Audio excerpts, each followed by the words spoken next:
Kamusta mga boss? Welcome sa AG Sports. Raymart Gabalio, posibleng makalaban si Guillermo Rigundo.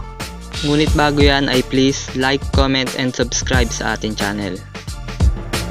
Dahil sa sunod-sunod na mga panalo at dahil sa ganda ng mga ipinakita nito sa kanyang mga nakaraang laban, ay umakyat na bilang number 1 contender ng WBA sa Bantamweight Division ang Pinoy undefeated boxer na si Raymart Gabalio.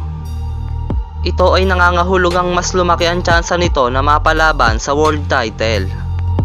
At isa nga sa posibleng makalaban nito ay ang kasalukuyang WBA Bantamweight World Champion na si Guillermo Rigundo ng Cuba, na matatanda ang nakuha ang titulo noong February 8, 2020 matapos nitong talunin si Liborio Solis sa pamamagitan ng split decision sa kanyang pagbabalik sa Bantamweight Division.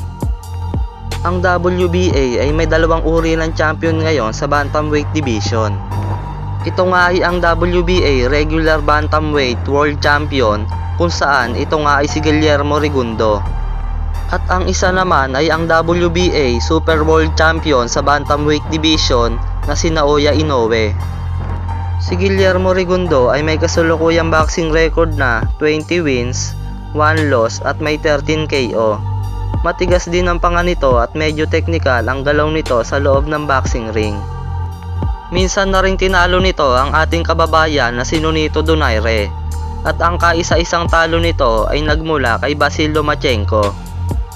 Si Raymart Gabalio naman ay may undefeated boxing record na 23 wins, 0 loss at may 20 KO.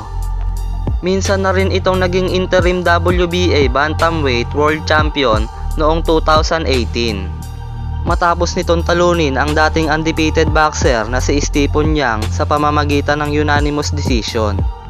Sa tingin nyo mga boss, kaya na kayang talunin ni Raymart Gabalio si Guillermo Rigundo? I-comment nyo lang ang inyong opinion sa baba at isa-isa natin yan babasahin.